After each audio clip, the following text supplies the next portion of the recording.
Have you ever thought about how cool it might be to really and truly succeed at the world's top 2 New Year's resolutions, which just happen to be exercising more and losing weight?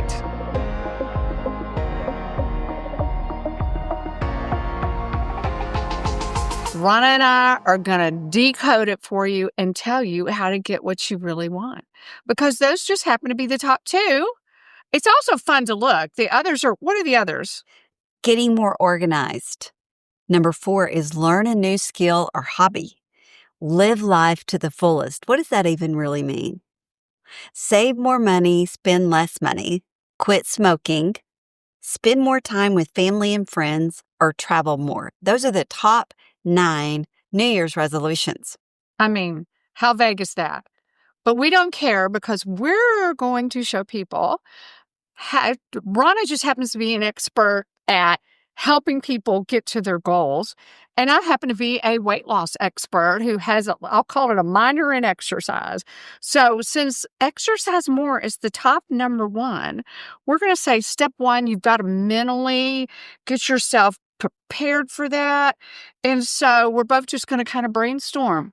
To me, it's like you talk about identity. Yeah. I have to say, I am a person who exercises more. I'm a person. I'm a person who exercises more, or I'm a person who takes care of my body. I want to be healthy. It's not that I just want to be thin. I want to be healthy as I grow older. I want to be able to get around and not have to rely on other people to take care of me. I want to be physically fit. And so I have to take actions to accomplish that. Yes.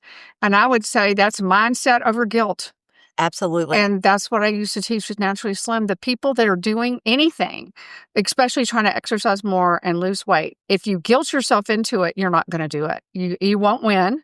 Right. I should do it and I ought to do it never works.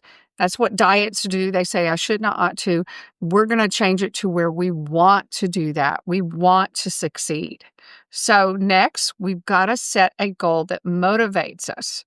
So I'm going to say, as a part of that, we have to have a manageable goal. So, a manageable goal. I have a story that's really funny. One time I was rollerblading, and so I decided I was going to take a little side trip and do rollerblading. So I started at a place in Dallas where I'm from, and so I started skating, and I thought, well, how old were you? 35. Okay. I was 35 years old. 35. And I was not an avid roller skater. The most I would ever roller skate is about 2 or 3 miles a time that I would go rollerblading. Anyway, so I kept skating, I kept going. I got down to White Rock Lake, skated around White Rock Lake, and skated back. I actually skated a marathon. And I was so proud of myself, but that was not an achievable goal. It just happened that I was doing that. You're like, I got here, now I have to get back home? Oh my gosh. Then I got in my car and drove home, and I couldn't get out of my car when I got on the driveway because my legs were vibrating so much for having roller skated that far, 26 miles. So that's one of my biggest fitness accomplishments. Well, I'm going to start watching you a little more closely. I put on rollerblades at the age of 31. And I had been a kid that roller skated all my life. I would love to go to the roller skating rink, which they unfortunately don't have those anymore, on the weekends, and roller skate and skate backwards and play the games and all that.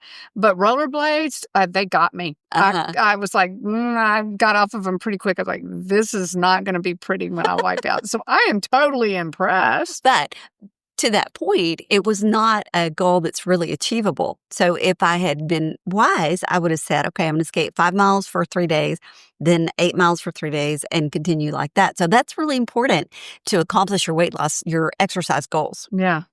And when we say set a goal that motivates you, I'd like to even say, I would always tell people, if the exercise becomes unfun, you won't do it. Won't do it. Like, I love to walk. I have a treadmill desk. You can answer email, but you can't walk more than 2 miles an hour or you're going to hurt yourself again. And if somebody said, oh, no, that's not good enough, you're going to have to, I've heard people like, oh, no, you've got to do this. You've got to do it that way. I'd be like, well, it's not going to happen. So you got to do exercise that's enjoyable. It's enjoyable, right. Yeah, it's not going to happen. And do it with someone. Yeah. And limit resolutions to a manageable amount. Okay.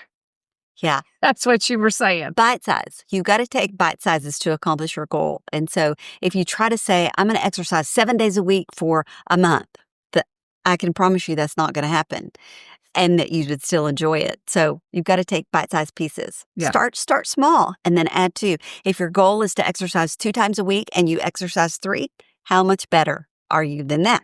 Yeah. And when you said that, I'm thinking, be specific. So what I'm really thinking of is how many people join a gym in January? But that means that's a big leap.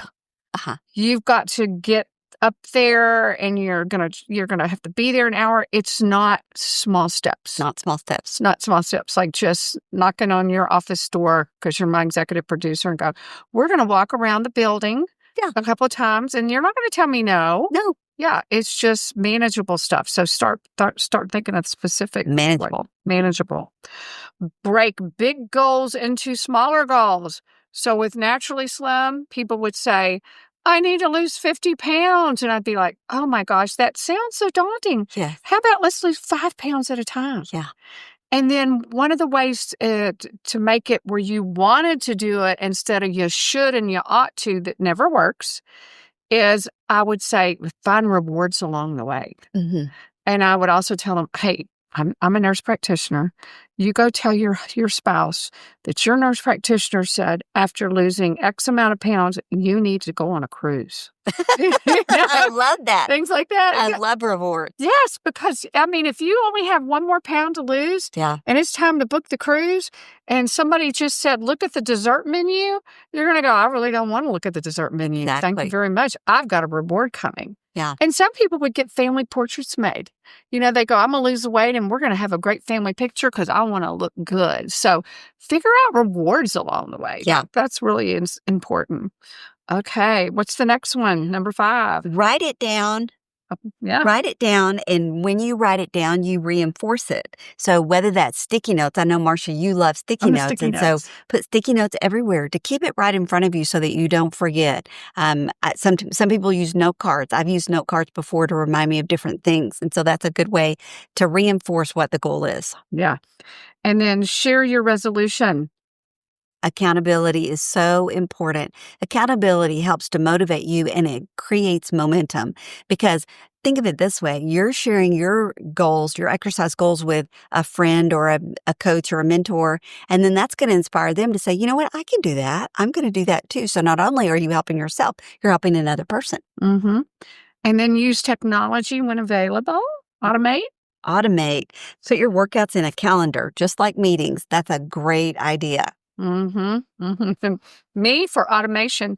Now, my mom invented the program, so she's got great ideas. And she said, I couldn't do a treadmill all the time like you did. You know, I couldn't do that. She goes, she's like, the majority of people, Marcia, they're going to need to get outside and listen to the birds sing. And I was like, I understand that. But in Texas, it's either too hot or too cold.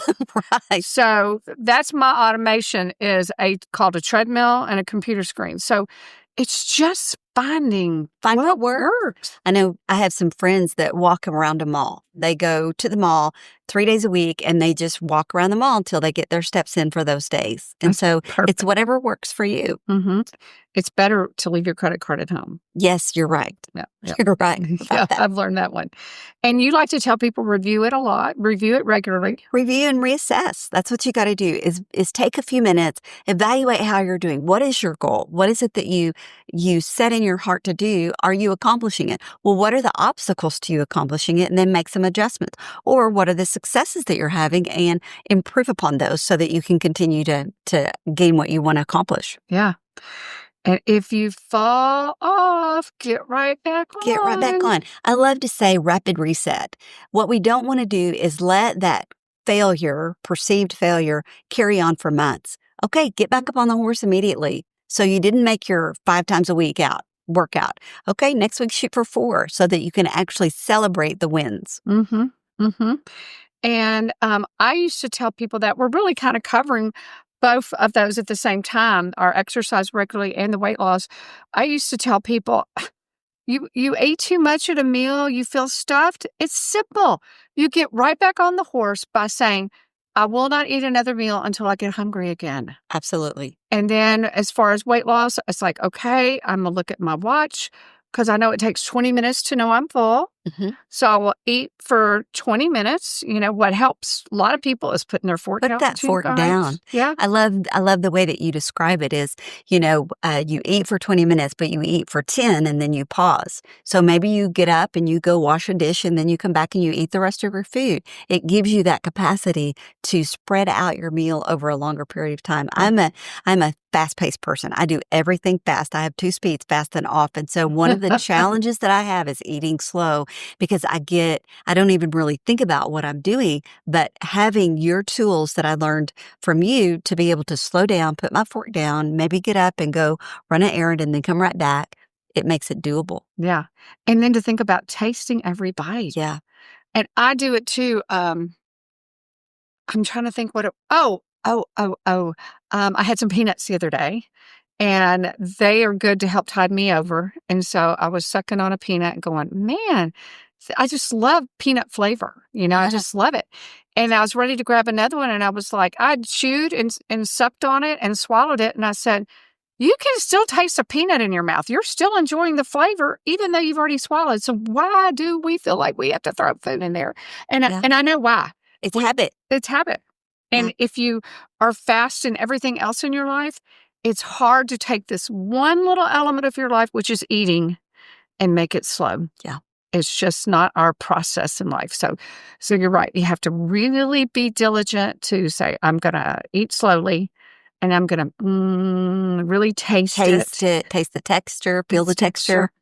Yeah. Put my fork down. Make sure I'm hungry when I eat. And for me, that's almost always, the stomach's going to growl a little bit. Mm-hmm. Most people it is. It's I've done a podcast or two where I'm like, I hope the mic didn't pick up on that because it can get pretty loud. But yeah, those little things. So it's like, to me, the exercise and the lose weight are actually two of the easiest ones. Yeah. And a lot of times, so what's really fascinating is I Talk Naturally Slim just from doctor referrals in classrooms.